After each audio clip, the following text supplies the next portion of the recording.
Bonjour, madame. Bonjour. I want a small suite, please. It must be quiet. I have a very charming one facing the courtyard. Will madame please sign her name?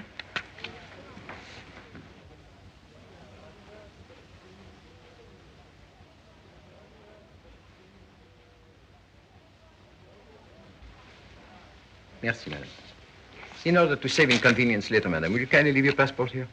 Passport? I just threw my passport at the airport. I'm very sorry, madame, but it's a government regulation. Oh. Traveling is becoming quite complicated these days, isn't it? Merci, madame. S'il vous plaît. Bonjour, madame. Will you show madame 254? Par ici, s'il vous plaît.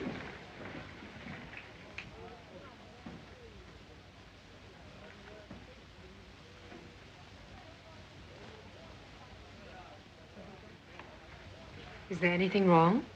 Not at all. Everything will be all right, I assure you. Mrs. Brown. Thank you.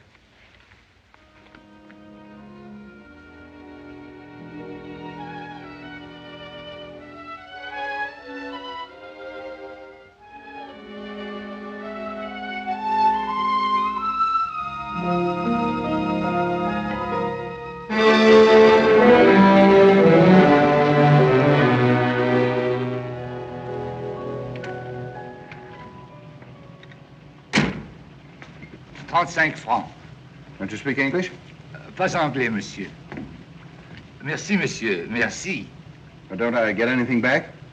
Merci, monsieur. Merci. No, money. Change. Back. Merci, monsieur. Merci beaucoup. Don't rub it in. Do you want me to wait? Merci beaucoup.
Amazing. You know I'm going to like Bolshevism. Why, do you think you could earn your own living? No, that's the bad part about Bolshevism. But it has merit. For instance, if it hadn't been for the revolution, the Grand Duchess would still be in Russia, instead of providing us with such a delightful salon. And perhaps I should never have met you. Pardon me, Your Highness.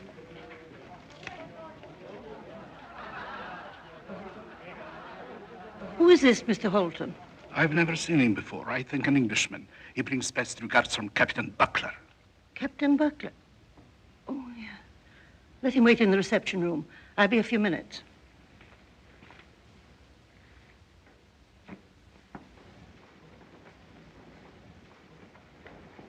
The Grand Duchess will be delighted to see you, but I am afraid it will be a few moments. If you will be so kind as to step in here.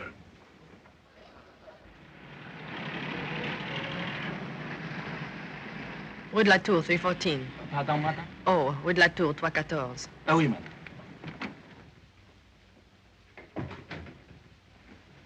Who may I announce, madame? Oh, just say an old friend. Listen, my man, this is very important. How can I reach Miss Field? What's that you say? 3, 4, 6, 7. What is it you want? Pardon me, Your Highness. Who's playing the piano in The there? Englishman. Oh, I'd forgotten all about it. Pardon me, Your Highness. There is a lady waiting who wants to see you. Who is she? She said she's an old friend. An old friend? Well, tell her to leave her address and don't let her in again. All I want is a cup of tea and a sandwich.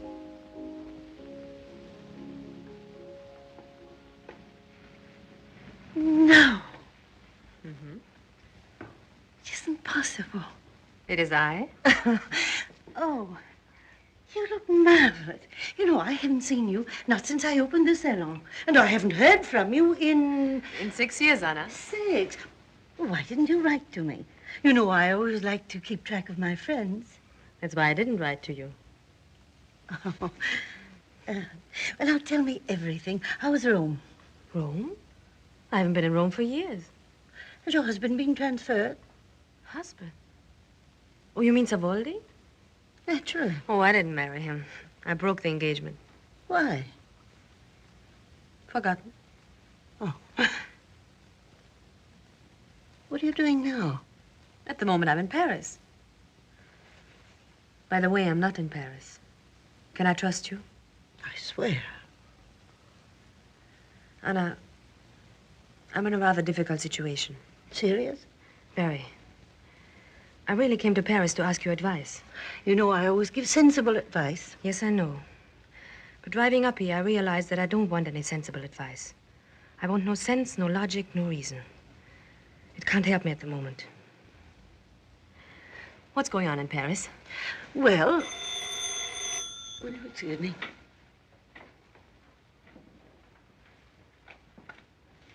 Hello. Hello.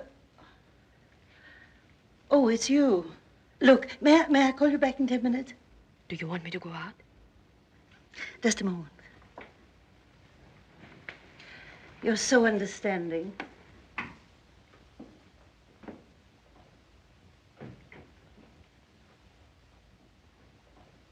How do you do? How do you do? So kind of you to see me. I bring you best regards from Captain Buckler. Captain Buckler? You remember Willie Buckler.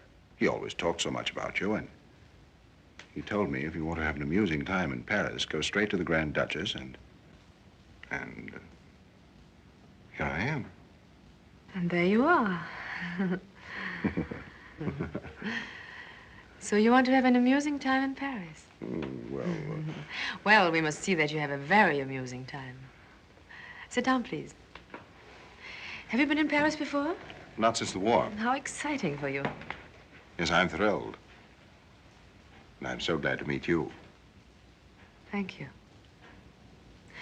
Be seated, please. You're going to see Paris at its best. I'm so glad. Now, let me think. What could I suggest? Oh, first of all, you would like to see the Louvre Museum. The what? One of the most interesting picture galleries in the world. You've heard of the Mona Lisa? Yes, I believe I have. Oh, you don't care for pictures? Oh, I know. The Eiffel Tower. You mean that steel thing stuck up in the air? Your Highness, do you know what I'm afraid of? What? I'm afraid you're going to suggest Notre Dame. I was just coming to that. Madame, even if you could give me the history of each stone separately, I'm still not interested. Oh. No, I've found through life the days take care of themselves. It's the evenings that are so difficult. Oh, how stupid of me. You want me to arrange a party for you. A nice, large party. Not too large. 6? 4? 2? 2 is the best suggestion. Why do you stare at me like that? He's completely off his head. What are you talking about? Buckler, he described you as hard as nails, much older and beginning to spread. How unkind of him. I hope you don't think the description fits me.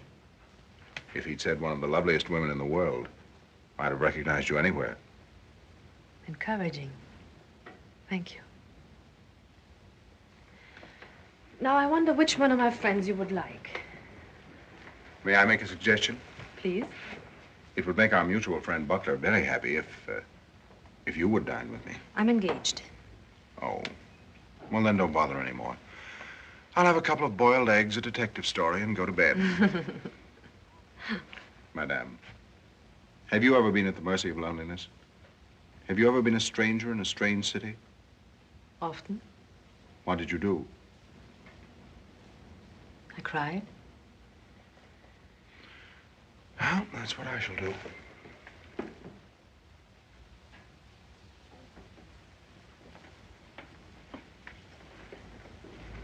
Café Danube, 9 o'clock. 8:30. 9 o'clock. But, Your Highness. Oh, by the way, I'm not the Grand Duchess. What? 9:15.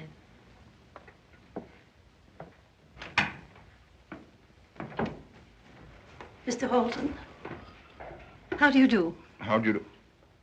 You are the Grand Duchess Anna. Yes. Captain Buckler described you so accurately, I would have known you anywhere. Oh, thank you so much. Captain Buckler. I imagine he wants me to arrange something for you. Whom would you like to meet? What would you like to do? I'd like to see the Louvre Museum. The what? Yes, the Louvre, the Eiffel Tower, oh, and most of all, Notre Dame. Are you sure you're a friend of Captain Buckler's? Mm-hmm. Well. Afraid I can't do anything for you. Oh, yes, you can. Tell me the name of the lady who was in the room a moment ago. Lady? I don't know. Was there a lady here? Oh, come. You know there was. Really, I don't know. I swear. All right. Goodbye, Your Highness. Mr. Holton, why do you want to know her name? Because I'm dining with her at 9:15. You are a friend of Captain Buckler's.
What a lovely song.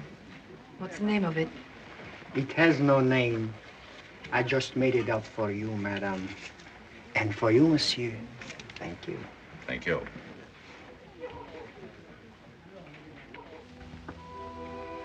You must have been very successful with women. What makes you say that? Nobody could order such a delicious dinner who wasn't. Am I a success with you? Tremendous.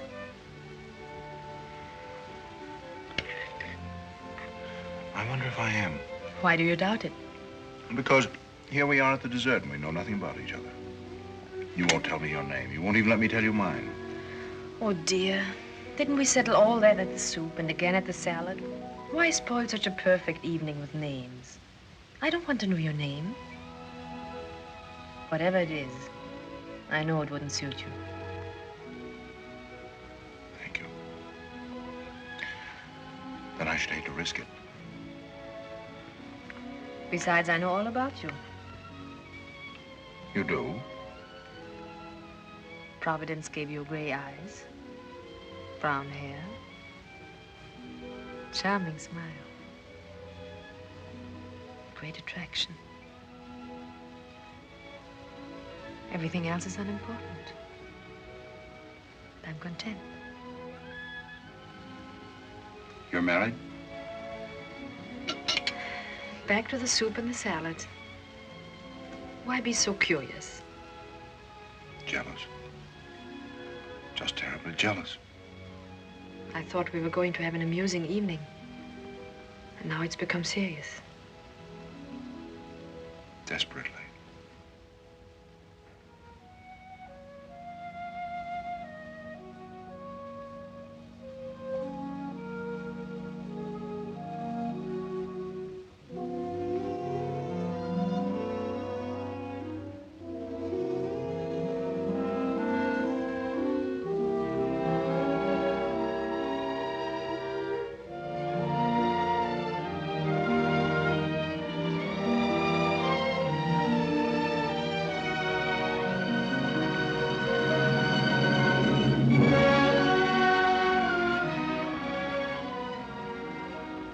Who are you?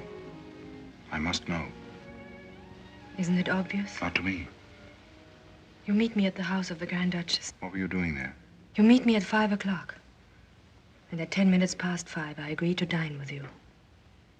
A complete stranger. The shortest story in the world. Now tell me the true one. Very well, then. Perhaps it's dangerous for you to be with me. Perhaps I have a husband who will come in and shoot you. Perhaps I'm a spy. A thief. The police may come in and arrest me.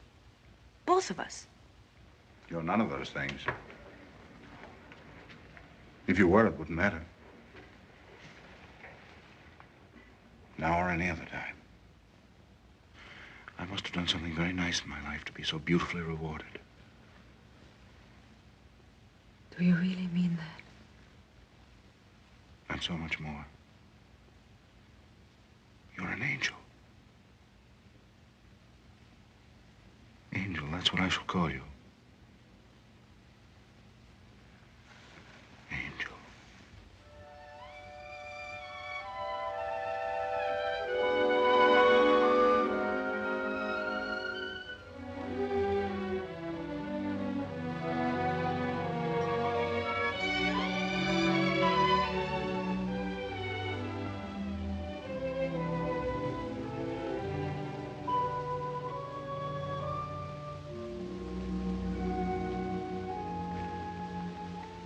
You're cold. Frightened. Of me? Much more serious. I'm frightened of myself. What a strange evening. I dined with you to be amused, to laugh at you, and what? and say goodbye. Could you? I don't know. You must give me time. Please, a fortnight. A week. Next Wednesday at 5 o'clock at the Grand Duchess. You wait for me. If I come, I won't ask any questions. I'll go with you wherever you ask me to. And if you don't come? Then you must forgive me. Never look for me. Forget that I ever existed. Swear. Promise that you'll do that for me, please. If I did, it would be a promise I couldn't keep. I don't care who you are or what you are. All I know is... What? I love you. You'll never go out of my life. I'll never let you go.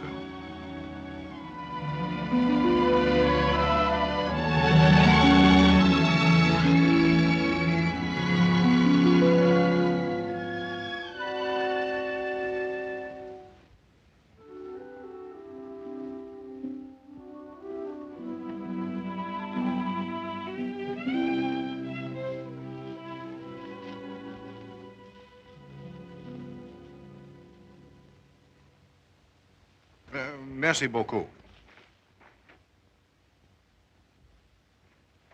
Angel.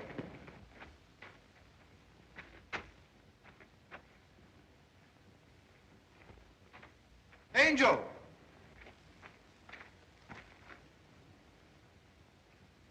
Angel.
Sir Frederick? No other statement, no. Good evening, Major. Good evening. Good night, sir.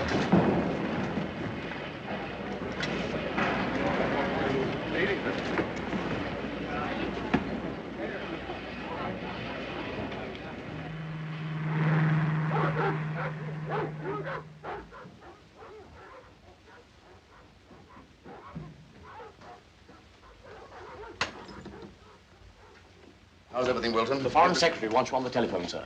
Get me the minutes of Thursday's meeting, Article 6, Section 5B. Also, Friday's meeting, all of Article 2.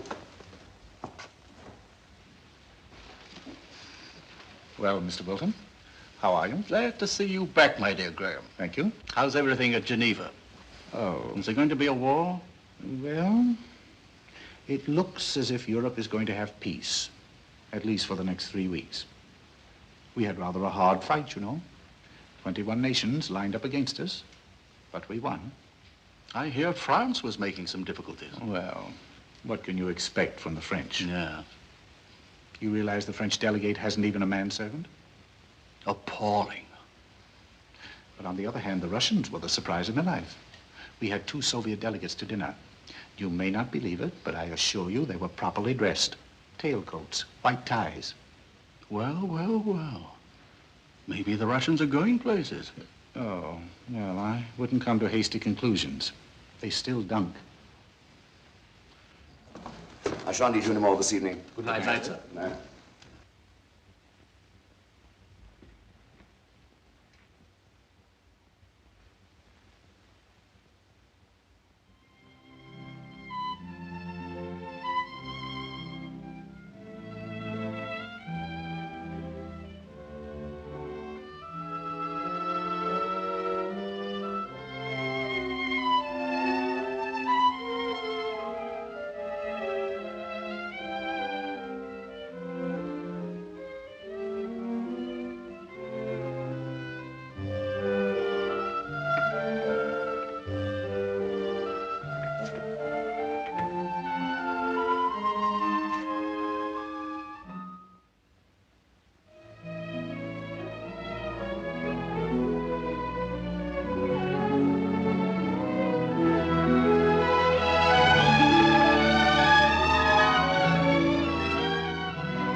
It would be outrageous. You can't disturb the master at this time.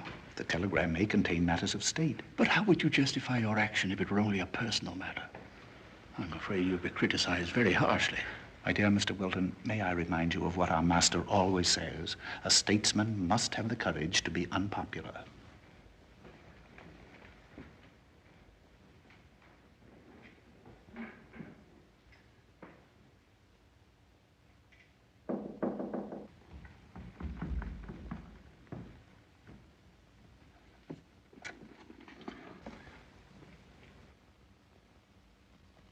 What is it? A telegram, my lady. Oh, thank you.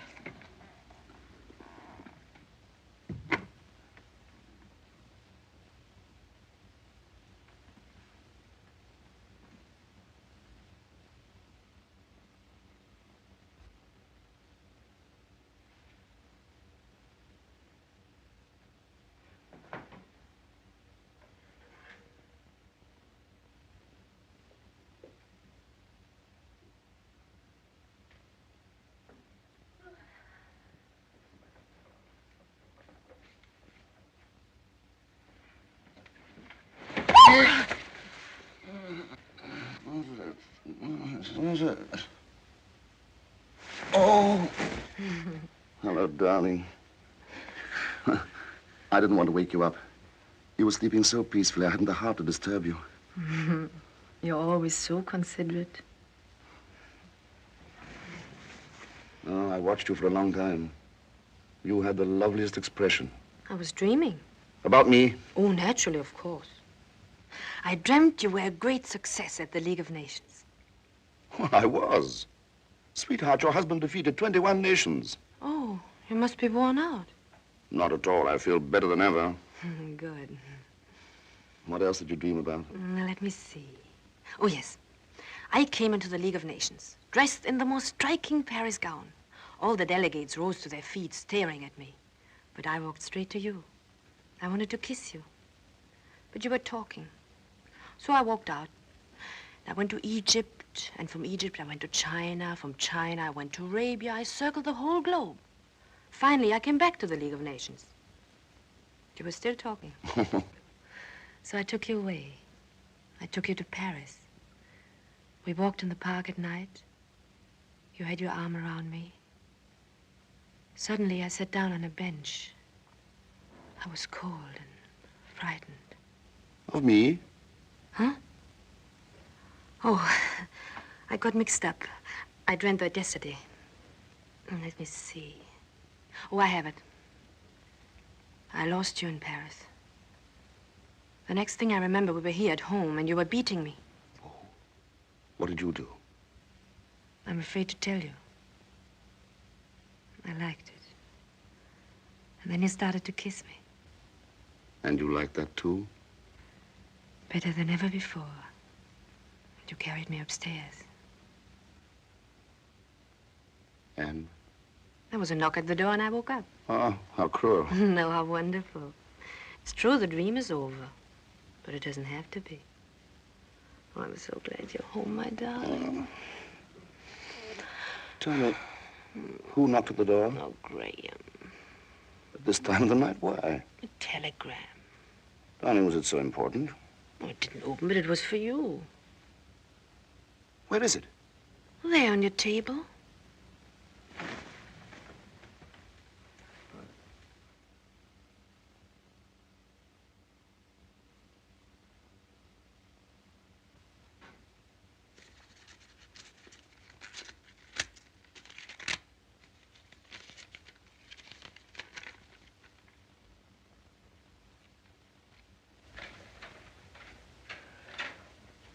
Bad news? Very disturbing.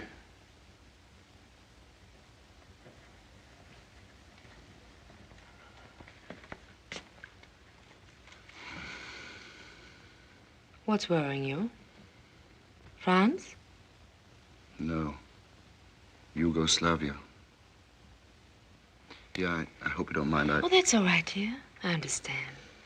I understand perfectly. Good night, dear. Good night, dear.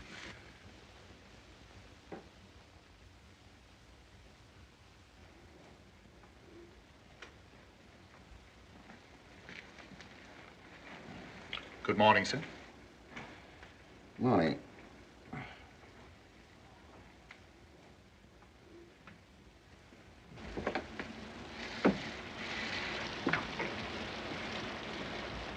How's the weather today? Not bad, sir.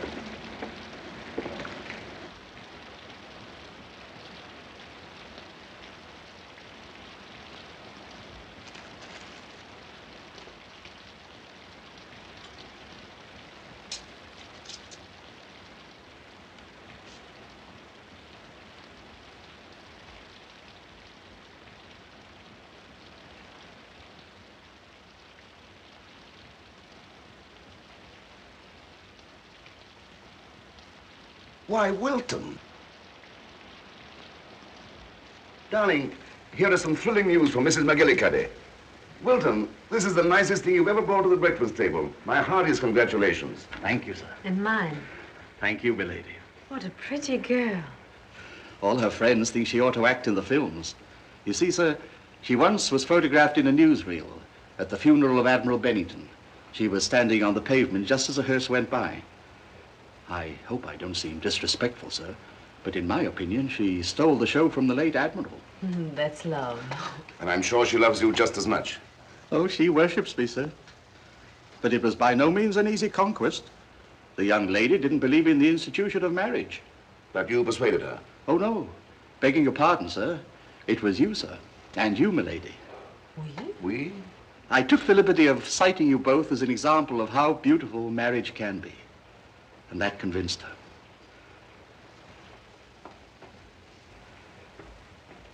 Did you hear that? Perhaps we should stage a rousing quarrel so that we won't feel quite so responsible. It's a lovely idea. What should we quarrel about? Well, I might say I'm a neglected wife. No, darling. I'm afraid we couldn't quarrel about that because I'd agree with you. Oh, anyway, it's bad. Complaining wives are such a bore. You should be able to find something better. I have it. You're jealous. A very charming woman is in love with me. I could believe that. Thank you. But I wouldn't quarrel about it. I would do just the opposite. I would try to be twice as charming as the charming lady. I'm sure it wouldn't be difficult for you. Mm-hmm. You're an angel. Thank you.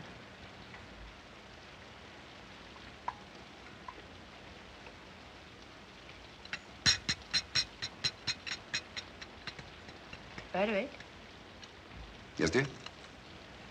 someone is in love with me. I'm crazy about him. I've decided to leave you. I'm already packed. I wonder what you would do. I certainly wouldn't quarrel. It would be too late. Darling, isn't it a shame? Here we are, two reasonably intelligent people, and we can't find anything to quarrel about. We're complete failures. Perhaps we are. I'm sure we are. We might just as well face it. We're a hopelessly happy married couple.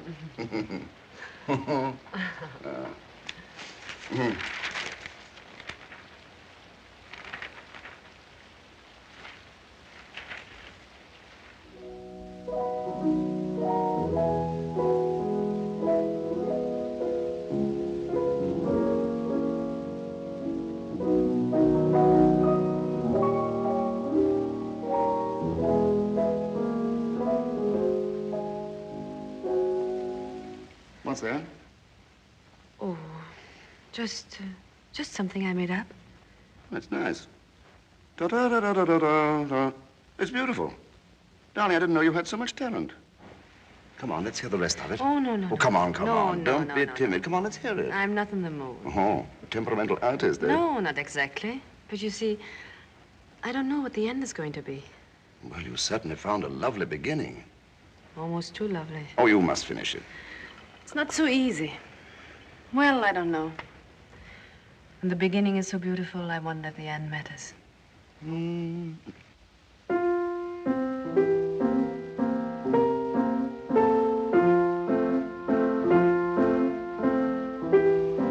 It's an old tune, but it's still good. Because I played badly. But you danced so divinely. I don't think I'm such a good dancer. You were a rotten dancer. You stepped on my toes and you ruined my shoes. But still I say you danced divinely.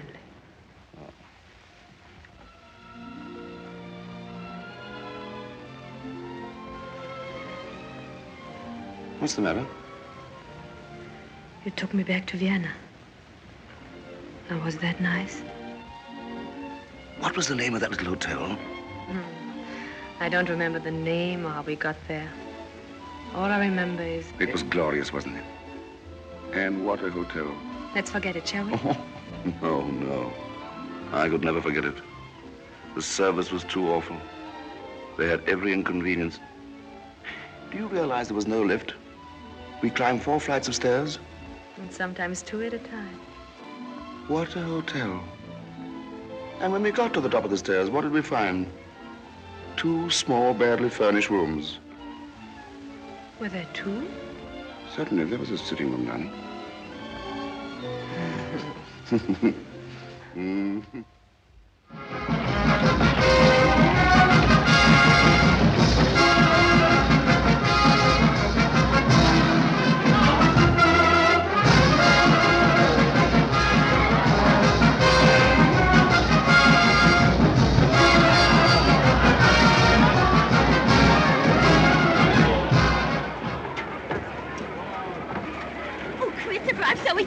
This is the thrill of my life. I don't want to miss a thing. You must tell me who everybody is. Just everybody. Afternoon, Mr. Breckenridge.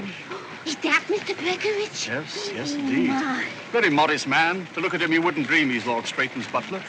How do you do, Mademoiselle Maupron? Lady Trellingham's personal maid. Don't say.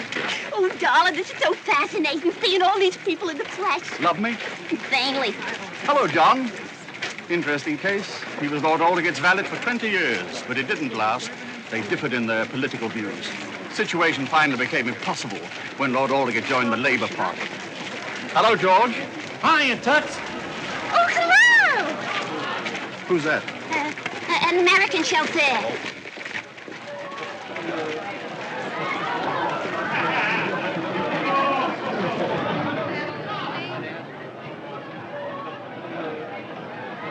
Now, let's see if I can find Lady Buck.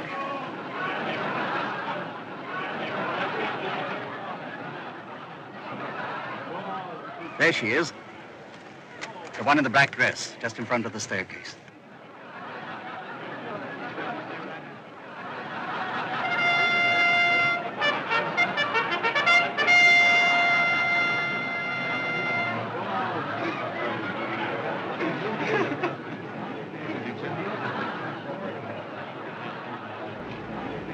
Something must have happened. She seems a bit upset.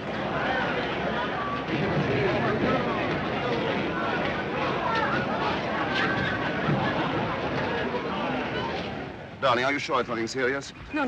Just a headache, but it's terribly annoying. I think I'll go with you. Please, no. I'll go home and lie down for an hour, and I'll be all right. You go back to your guests. I beg your pardon, Sir Frederick. May I? It's for the Consolidated Press. Certainly. Thank you, sir. I'd rather not, dear. It only takes a second, Lady Barker. Please, no. I'm very sorry. Some other time. Well, thank you very much, sir. Yes. I hope you don't mind, darling, but I'm not in the mood for a picture. I know I don't look well. That's perfectly all right. You sure you don't want to take you home? Positive. You stay and have a good time. Take her ladyship home and drive carefully. Yes, sir.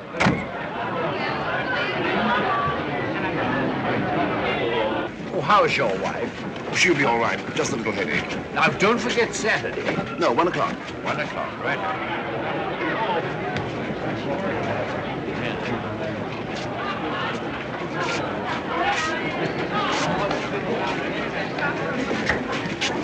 Here's your ticket, old man. Oh, thank you, Tony. I wonder if you're right about landslide. Well, I think she's the best bet of the day. Oh, by the way, I'm getting quite a lot of interesting fellas together for Saturday. Good. Which one is landslide? Oh, yes, there she is. Who's going to be there on Saturday? Well, there's the Duke of Amesbury, Earl of Edinburgh, Argentine ambassador. There'll be about 20 of us altogether. Well, I think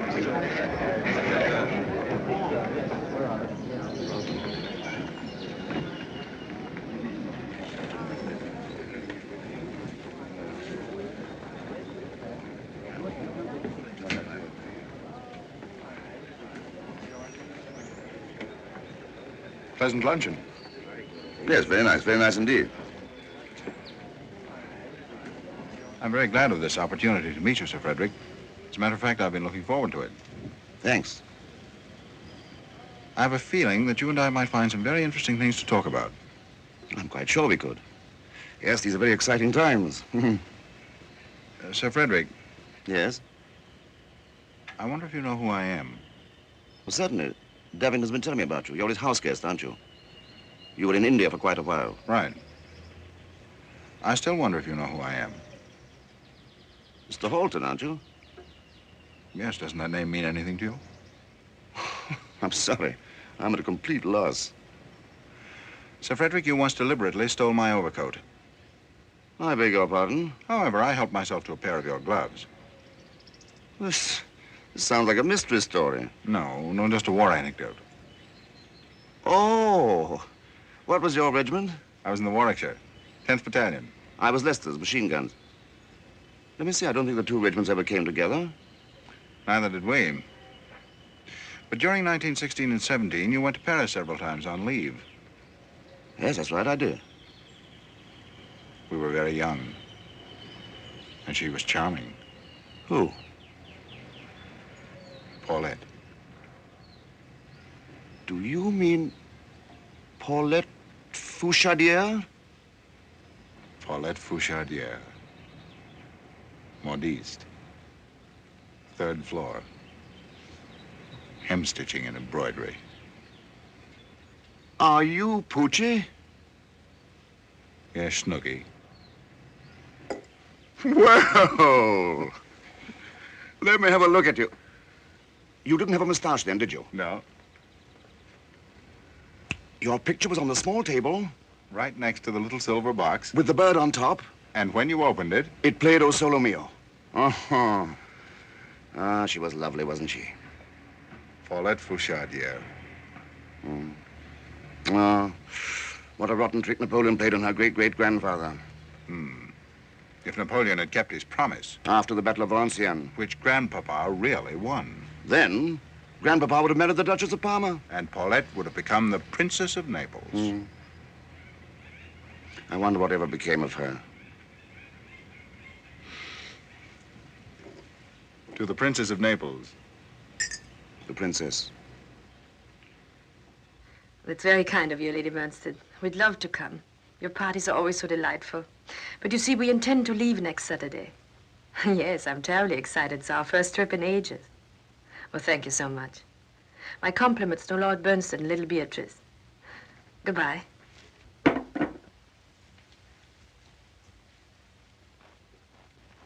May I come in? Of course.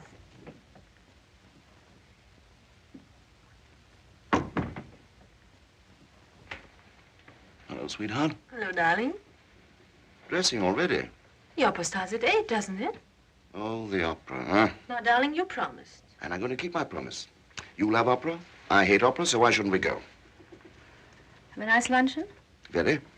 I discussed the naval situation with the French attaché. It looks promising. You must have taken the Navy all around the world and discussed each battleship separately. Why? What time is it? Oh, good heavens. I meant to leave right after lunch, but I have lots of amusing things to tell you. I met an old friend. We were in the war together. We began reminiscing. We had a couple of drinks. Good old Poochie. Good old what?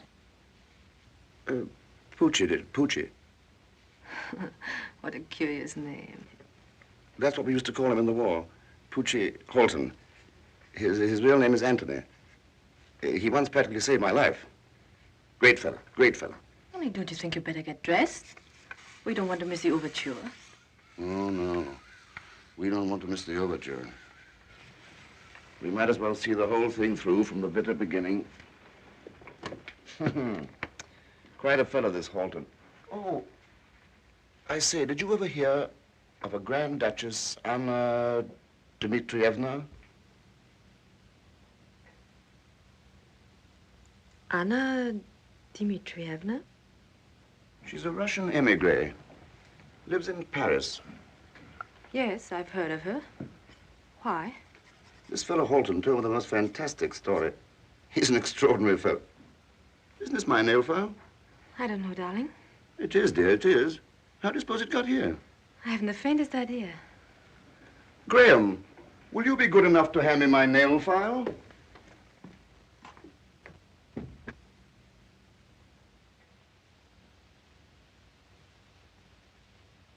You're going to the opera tonight, sir? Yes, yes, that's where I'm going. If I may say so, sir, my favorite opera is Cavalleria Rusticana. It's only one act, but it has everything. Love, jealousy, hate, murder, and all in 35 minutes. I timed it once. Isn't that the one where the husband suspects his wife of singing with another man? And catches them, right in the middle of a beautiful duet. He kills him, doesn't he? Well, not immediately. No, sir. First, he joins them in the most exquisite trio. Naturally. After Cavalleria Rusticana, my favorite opera is The Barber of Seville. The barber's song is particularly beautiful. I remember, yes. How does it go? Dee da da da da da da da da da da tilia tilia tilia da da da da da da da da da da da tilia tilia tilia tilia tilia tilia. Graham, whoever persuaded you to become a valet must have been a music lover. Oh, thank you, sir. Shall I draw your bath, sir? Please. You were saying something a while ago about this Grand Duchess Anna. Yes. Well, this fellow Halton's gone completely mad over a woman. You know, he really is a very nice fellow. Lived 4 years in India, did some fine government work. The man has a splendid career ahead of him. I do hope he doesn't do anything foolish. You mean because of this woman? Yes, he can't seem to get her out of his mind. Do you know where he met her? At this Grand Duchess's salon. You remember the novel, An Afternoon in Paris? Yes. It's undoubtedly the same kind of place. Oh, I see. And that's where you met the woman? Gives you a pretty accurate picture of the lady. Rather obvious, isn't it? Oh, it's probably just an adventure. Oh, no. Not with him. No, no. Why, that man's been looking for her in every possible place in Paris. What's more, he's going back again. His mind is made up. Nobody can talk him out of it.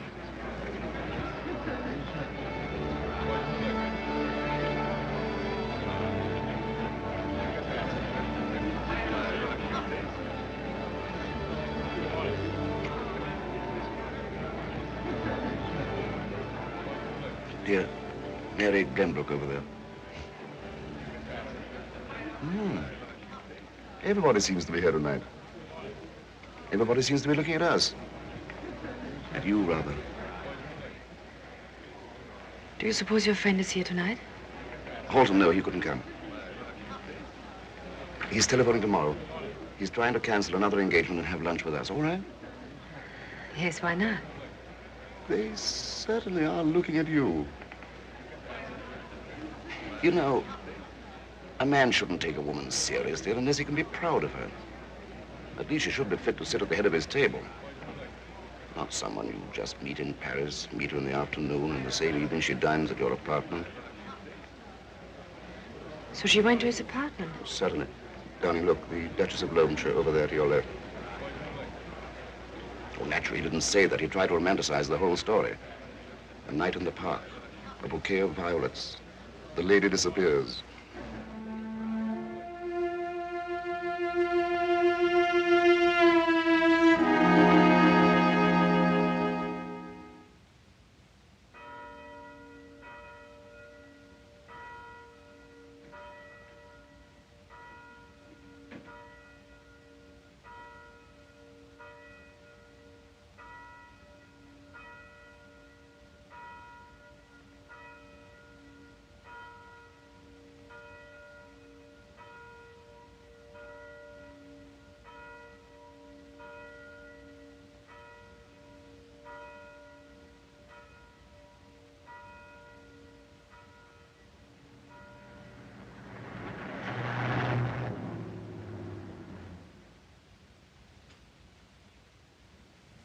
Hello, old boy. Hello, Barker. So glad to see you.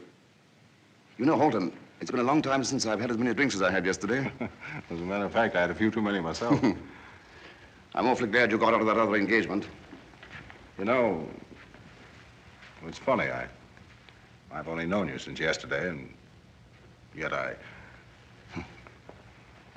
feel the same way. It is funny, isn't it?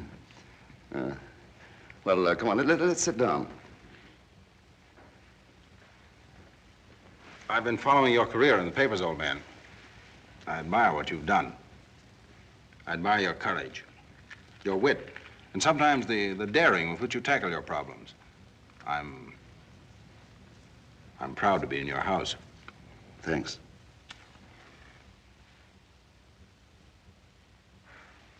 You know, I've been thinking about you a great deal. Now, I hope that little story of mine hasn't worried you. It's an unusual story. I shouldn't mind reading it in a novel. But I'd hate to be the hero of it. Or even have a friend of mine. Well, thanks, Barker. Believe me, Halton, a man shouldn't go out of his way to create handicaps for himself. I imagine that's exactly what Brutus told Caesar when Caesar said, Brutus, I've just met a little Egyptian girl with the name of Cleopatra. And she's driving me crazy. Well, if I remember my history correctly, Caesar got over it, didn't he? Right. But my dear man, Cleopatra wasn't Angel. If Caesar had ever met Angel, it would have changed the history of the Roman Empire. Yes, it probably would have collapsed 200 years earlier. Well, what are 200 years in history? 25 pages. But 1 hour with Angel, 60 minutes. 3,600 seconds. Well, I give up. It's always ridiculous to reason with a man in love. And I'm afraid you are a man in love. I don't know. It may be more than love or less than love. Well, man, make up your mind. What is it? It's a certain feeling. It's a secret that belongs to two people. And to those two people alone. But something you can't. Good heavens, Barker, haven't you ever lost your head completely over a woman? Haven't you ever felt that now at last you can stop searching? You found it, there it is. Yes, I have. And you're going to meet her. Holden, I'm afraid you and I expect different things from love. Probably from life. I don't measure in terms of seconds, but of years. How about a gin and tonic? Not a bad idea.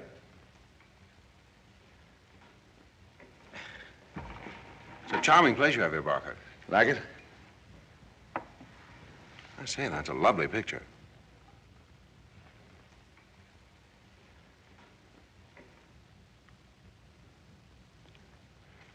That's your wife's photograph, I suppose. Naturally.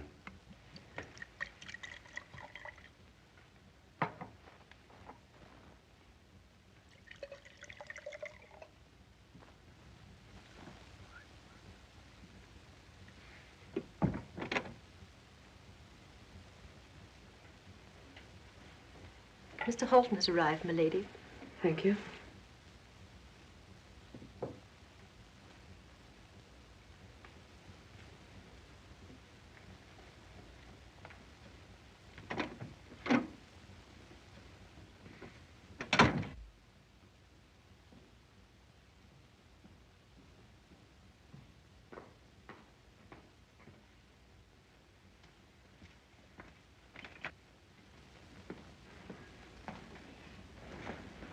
Dear. How do you do, Mr. Holton? How do you do? My husband told me so much about you. Won't you sit down?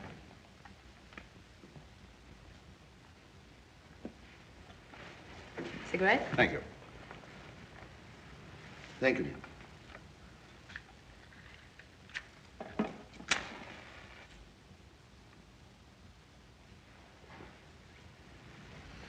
I hope I didn't come down too soon. Of course not, darling. Reunion of two old friends. Are you sure I didn't interrupt? No, we just finished a most interesting discussion. The newest subject in the world. Love. Oh, love. But we disagreed completely. Really? Yes, we see the same thing, but with entirely different eyes. It's amazing. It's like two men looking at the same lamp. One says the shade is blue. The other one swears it's green. But you forget, Barker. Frederick. Oh, I'm sorry.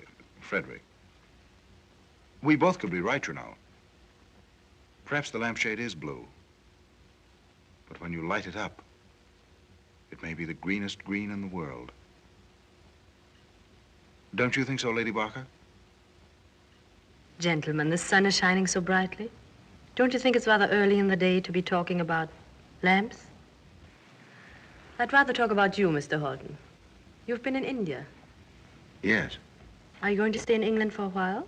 Oh, no. He's going back to Paris in a day or so. Oh. Well, I may have to change my plans. Well, that's interesting. When did this happen? As a matter of fact, today. Yes, I may have to stay a little longer. How fortunate for you to be here at the best part of the year. There's so much going on. There's the ballet, and next week there'll be the Wimbledon tennis. Oh, darling, I'm afraid we are going to miss the matches. Frederick and I are taking a little trip. Oh. Did you make up your mind, dear, where you want to go? I have several very interesting ideas. I'm dying to hear them. And now, shall we have lunch?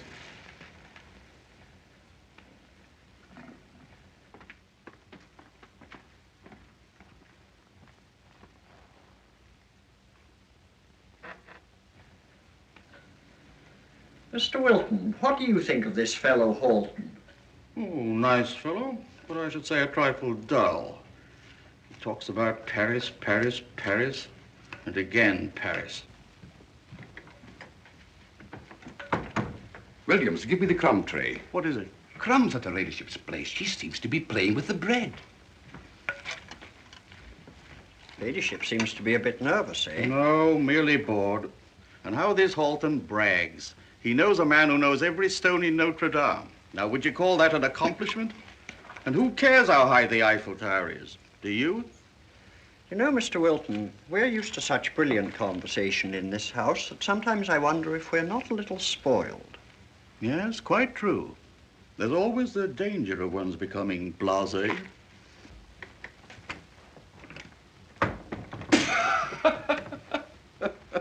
Sir Frederick just told a delightful joke. The one about the Scotchman who wanted to buy a grand piano? And ended up by humming? Good. He tells it superbly. Thank heaven things seem to be brightening up. I'm glad. Well, they must be finished.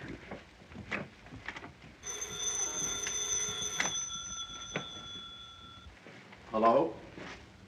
Oh, it's you, Emma. Well, we're at luncheon. I'm pretty busy just now. Yes, I am angry. Frankly, I'm furious. Unless you can explain where you learned to dance the rumba, I'm through. Goodbye.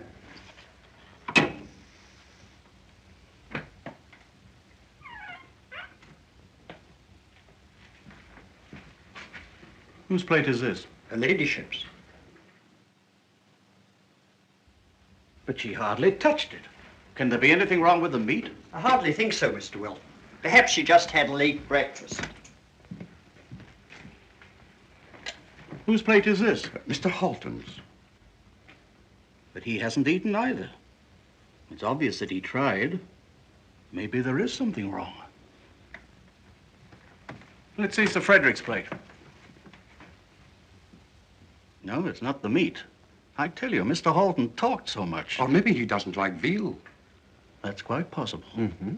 At any rate, make a note. If Mr. Halton should come again, no veal. Very well, Mr. Wilton.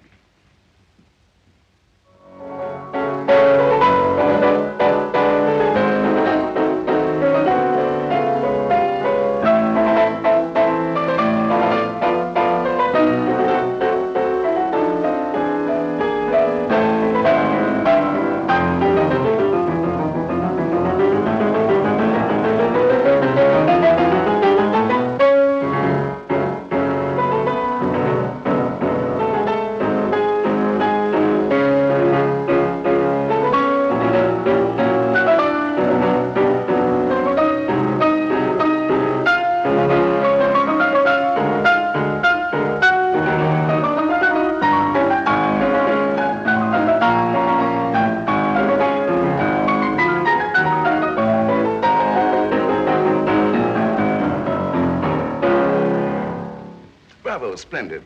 Don't you think so, darling? Yes, very beautiful. Thank you. You know, Tony, the fact that I like it doesn't mean anything. But Maria, now she's a great composer. Now, Frederick. Where she composed the loveliest song? Now, please, Frederick. Come on, play it, darling. Yes, why don't you, Lady Barker? Don't make us coax you. All right. Now, let me see. How does it go? You know, Frederick, I think I've forgotten it. Oh, that's too bad. It really was very nice. Now, how did it go? The way I heard a delightful tune in Paris. I wonder if I remember it. Now, gentlemen, you're both working too hard. I insist that you relax, please. I play you something even better.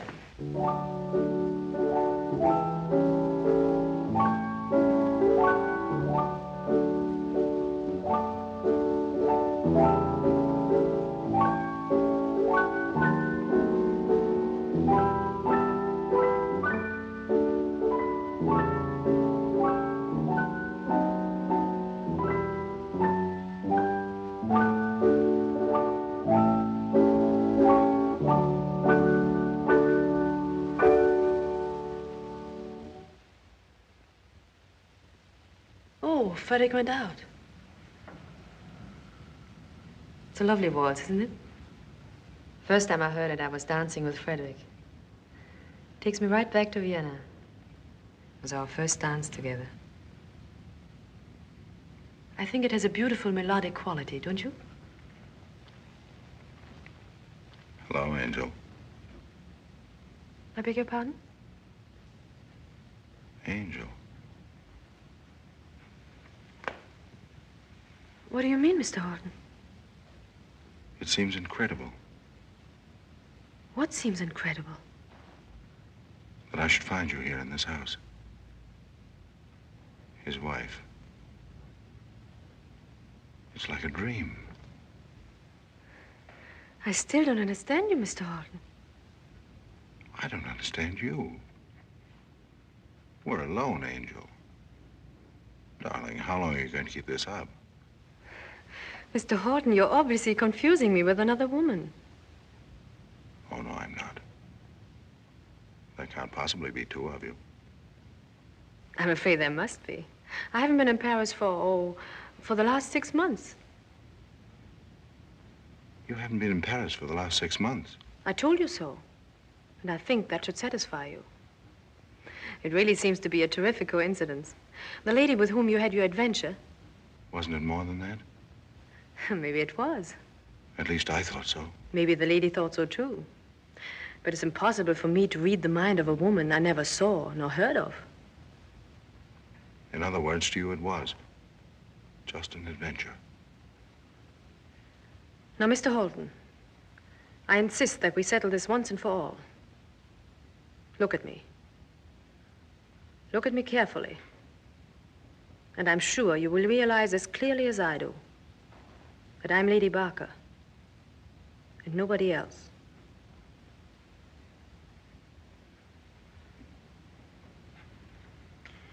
The resemblance is amazing. I could have sworn it was you. You have exactly her hair, her eyes, her skin, her lips. But when I listen to you, I begin to see the difference. You're not Angel. I'm greatly relieved. Will you forgive me? Actually?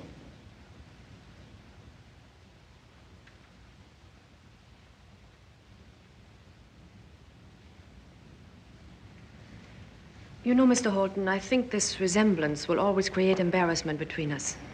It's unfortunate, but for my own comfort and peace, and certainly for yours, don't you think you might find some excuse not to come here anymore? You have a lovely home, Lady Barker. It's an exquisite taste. I suppose this is the kind of house every woman dreams of having. And you're the wife of a charming and famous man. You must be very happy, Lady Barker. I am?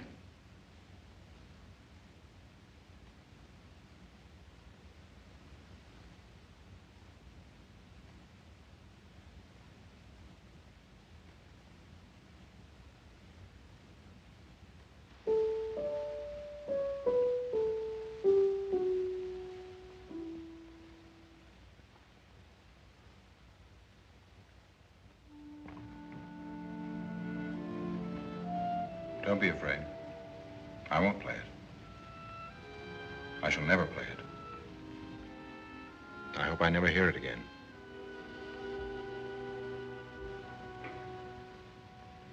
Thank you.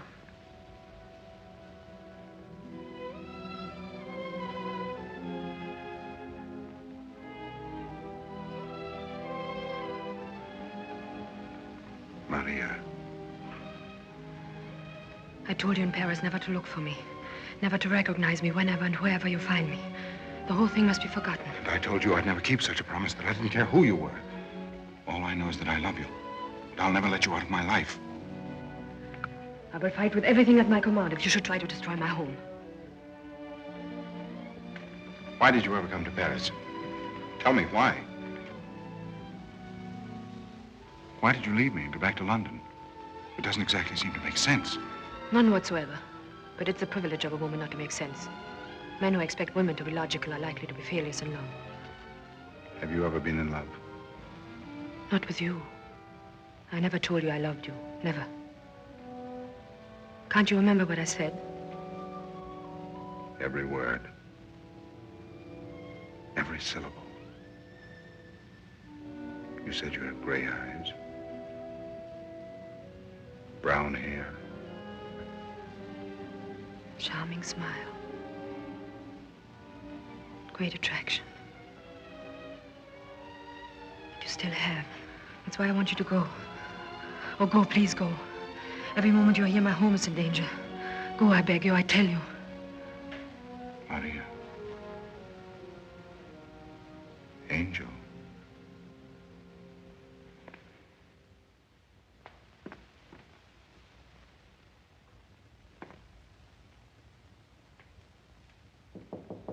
Come in. Wilton, would you see if you can find Sir Frederick? Yes, lady. Present moment, I'm definitely against it. Is Hamilton with you? Well, come in. Has he sent the papers over? Good. No, I'm not disturbed, but I'd rather worry now than later. All right, thank you. Goodbye. I beg pardon, sir. Just a moment.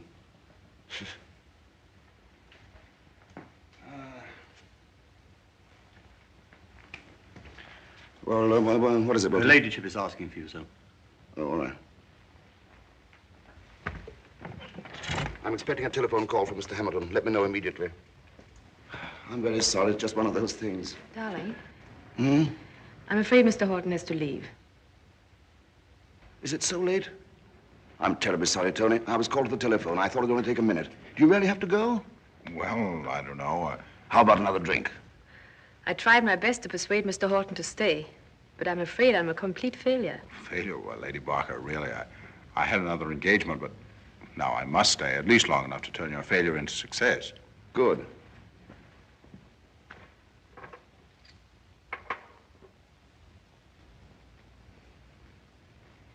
I would like to have a drink, too.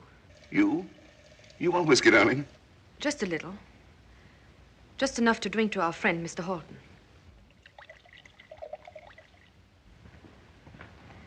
Thank you, dear. Here's to you, Mr. Horton. And to Angel. After you left, Mr. Horton told me the most amazing thing that happened to him in Paris. Everything I told you last night. Do you mind? Not at all. It's always good to get a woman's point of view. It's a thrilling story, and I listened to every word with great suspense. Mr. Horton, you described every detail with such love and care. Yet you omitted the most important part of the story. You failed to describe the woman. Yes, what does she look like? It's rather difficult to find the exact words to. Now, I think you're being unfair. After all, you can't leave us like the daily installment of a newspaper serial, to be continued in our next. You've roused our interest to such a degree that Frederick and I are entitled to know a lot more about the lady. Now, I insist, Mr. Horton. What did she look like? She was radiant. Exciting. These are generalities, Mr. Horton. You're talking like a poet. I see. You want the matter-of-fact description of, shall we say, a detective. That's exactly what we want. Well, then. Her eyes were brown. And her hair was dark. May I be permitted to change your toast? To the most charming hostess. Yourself, Lady Barker. Thank you. Well, I must be going. Thank you for a lovely afternoon. Goodbye, Lady Barker. Mr. Horton, since I've had the privilege of enjoying your confidence, may I indulge in a little advice? Do.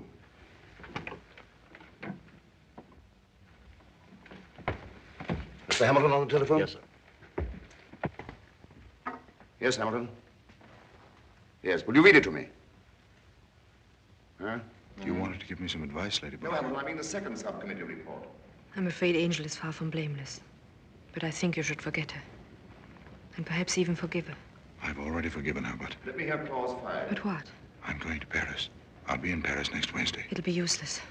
If there's a chance, one chance in a million, I'm sure there's not. I'll be waiting for her at the Grand Duchess's. You'll only be torturing yourself. I'll be there Wednesday at 5 No, the o'clock. papers haven't come yet, no. I'll be there hours before 5. All right, Hamilton, goodbye. Well, goodbye. I'll see you out.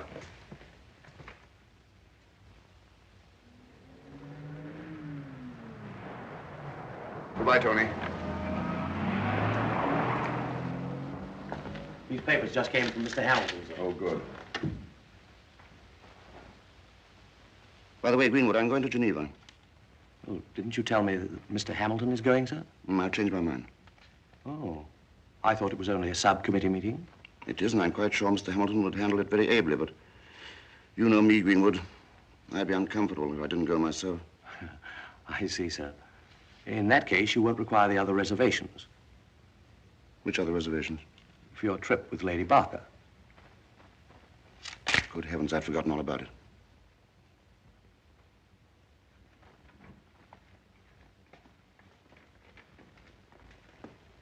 Frederick, you're not working, are you? Darling, I'm awfully sorry, but something unexpected.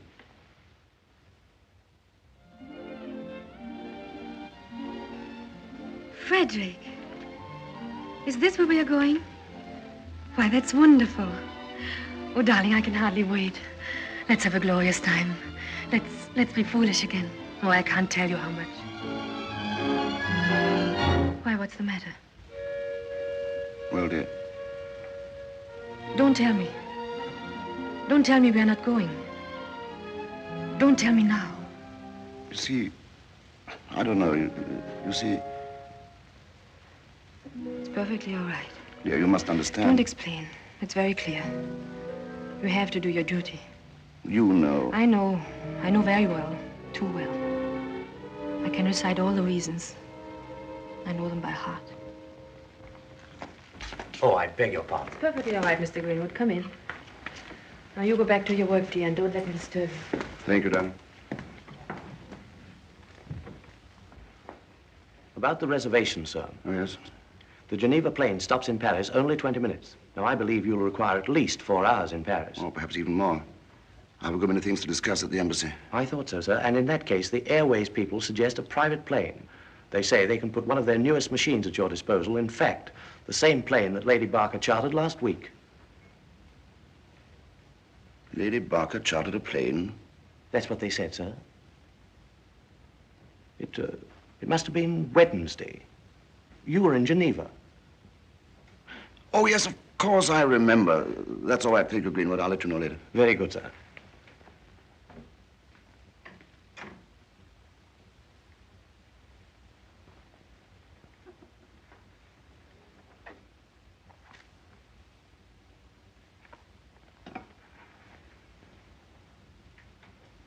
Croydon, 2046. Is that Imperial Airways? I want to speak to the manager, Sir Frederick Barker. Oh, good evening. About that private plane, is it the same one that Lady Barker took? Mm-hmm. She says it's not so fast. Oh, you say it made Paris in 1 hour and 40 minutes. That's very good. I'll take it, all right. Thank you.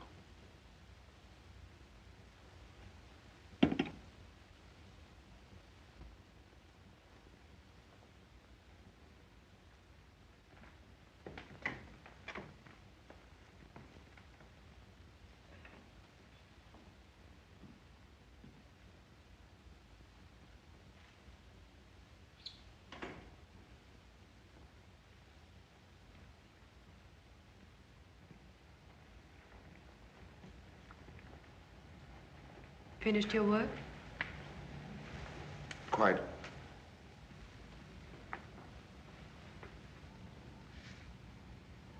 Frederick, Yes?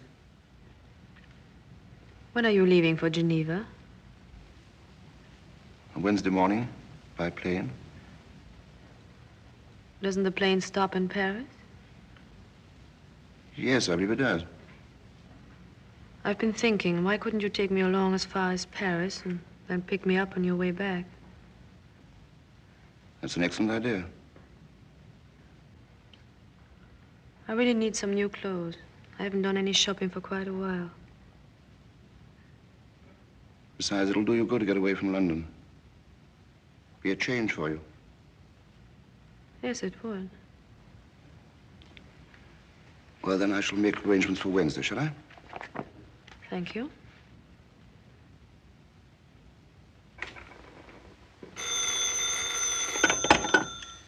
Hello? Oh, Sir Frederick. Are you? Geneva?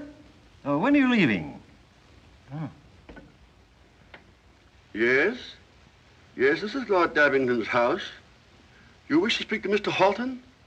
Who's calling, please? Just one moment, Sir Frederick.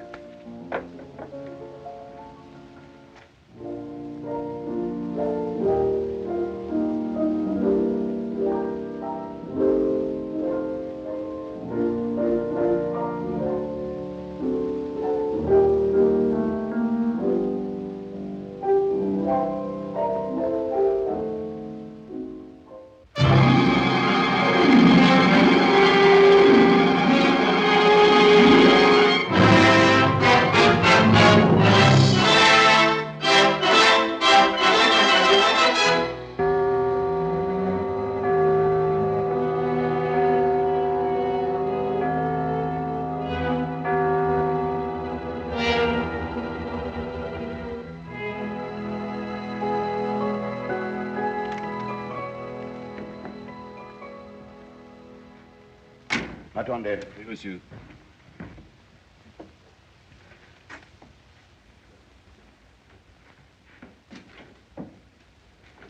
Bonjour, monsieur. Bonjour. I'd like to see the Grand Duchess, if you please. Thank you, monsieur.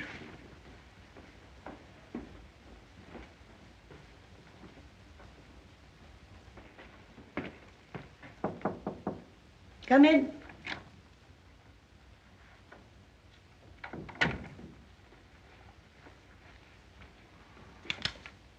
I'll come in a moment. Now, Mr. Halton, I wouldn't be impatient. If a lady makes an appointment for 5 o'clock, you shouldn't expect her until 6. The kind of lady who comes on time really wouldn't be worth waiting for. Oh, if you should get bored, there's always the cocktail bar. You might find some interesting people. Thank you. I'll wait here. Just as you like. You may be sure we let you know the moment she arrives. Angel. Charming name, Mr. Halton. Bravo.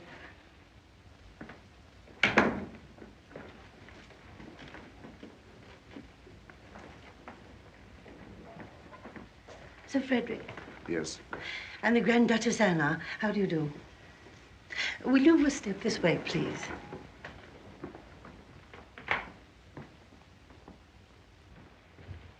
Will you sit down? Thank you. To what do I owe the pleasure of your visit? Well, at a party a few days ago, your name was mentioned, and the charm and glamour of your salon. Oh, thank you very much. I hope you won't be disappointed. Let me see, it's after 5. You might find some very interesting people at the cocktail bar. No, thank you. Or perhaps a little roulette. Or if you've no plans for this evening, I might arrange a little dinner. You're very kind, Your Highness. But, you know, at this party I just referred to, a certain young lady was mentioned, and her description roused my curiosity. Well, I'd be very glad to do anything I can to arrange an introduction, if you'll give me the lady's name. That's the difficulty. Her name seems to be rather a mystery. But I wonder if this might give you a clue. The person describing her referred to her as Angel. Angel? Angel, that's a strange name. Rather charming. But I'm afraid... Now, look here, Your Highness. Is there any way in which I might refresh your memory? Really, I have an excellent memory. But I don't seem to remember that name at all. Perhaps this might help, Your Highness. I would be willing to contribute generously to any charitable institution you might care to name. Oh, well, Or perhaps it would be better if the contribution were placed at your disposal. Well, that's very kind of you. We always have the needy with us, but unfortunately... Come in. Pardon me, Your Highness, but your Aunt Sonia is here. Always these interruptions. Oh, well, she'll have to wait. I'm sorry. Yes. Just a moment, Gregory. Perhaps I'd better see her. She's an elderly lady. Would you mind? I'll be back in a moment. Not at all. Thank you.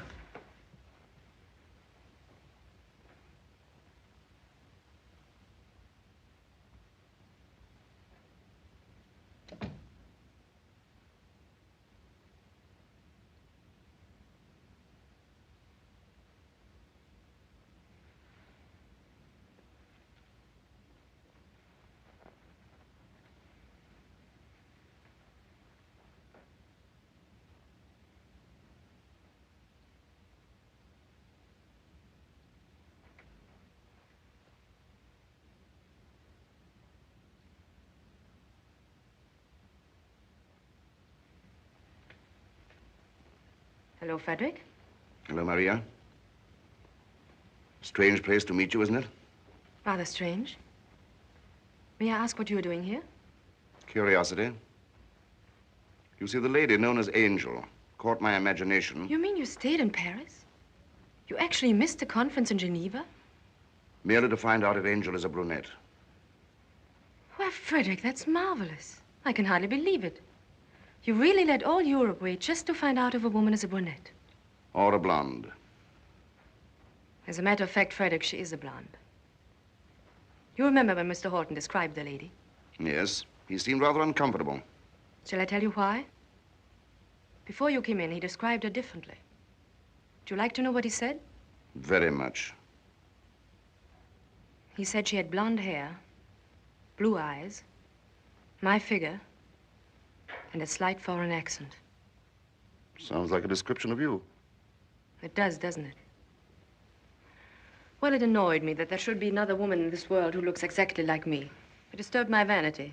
You know how women are. So I came here to find out. Did you see her? Oh, yes. As a matter of fact, she's in the next room. And does she look like you? Exactly. You were in Paris last Wednesday. Yes, that's right. Why didn't you tell me? Why didn't you ask me? Did you ever ask me? Did you ever ask me what I do when you go to Geneva, when you go to Locarno, when you have your conferences, your committees, your subcommittees? Did you ever ask me anything? Maria, how many times have you been here before?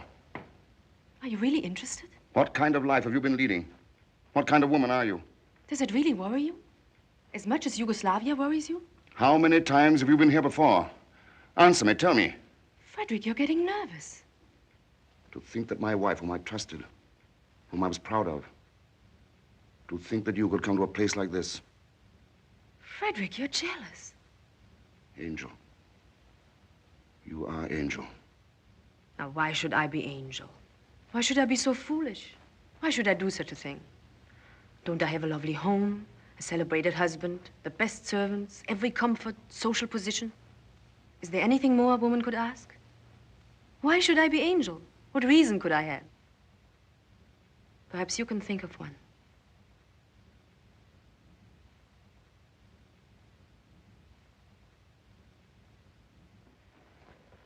Frederick?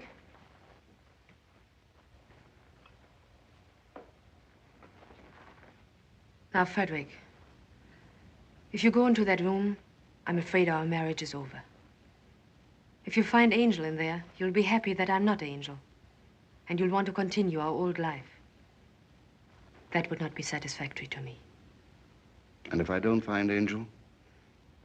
In that case, I think you'll want to see your lawyer as soon as possible. On the other hand, if you don't go in at all, you'll be a little uncertain. You won't be quite so sure of yourself. Or of me. And that might be wonderful.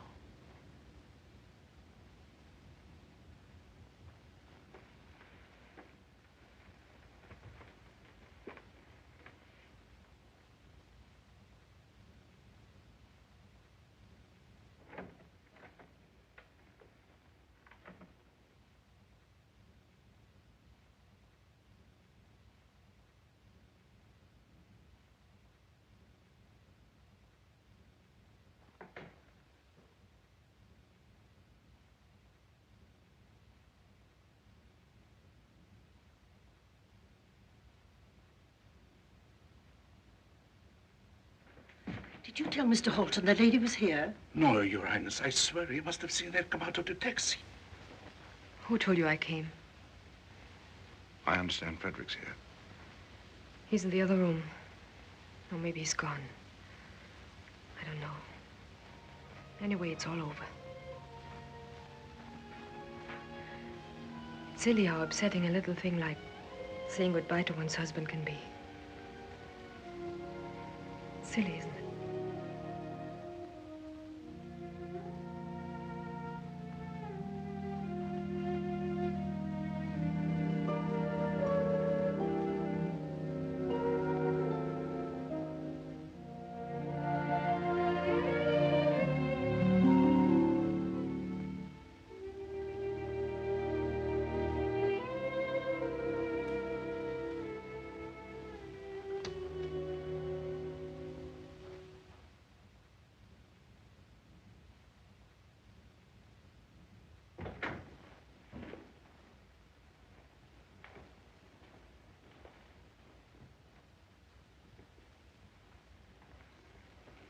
Sonny. Hello, Frederick. You know, that story you told me about Angel interested me so much that I couldn't resist coming here. Well, I've met her.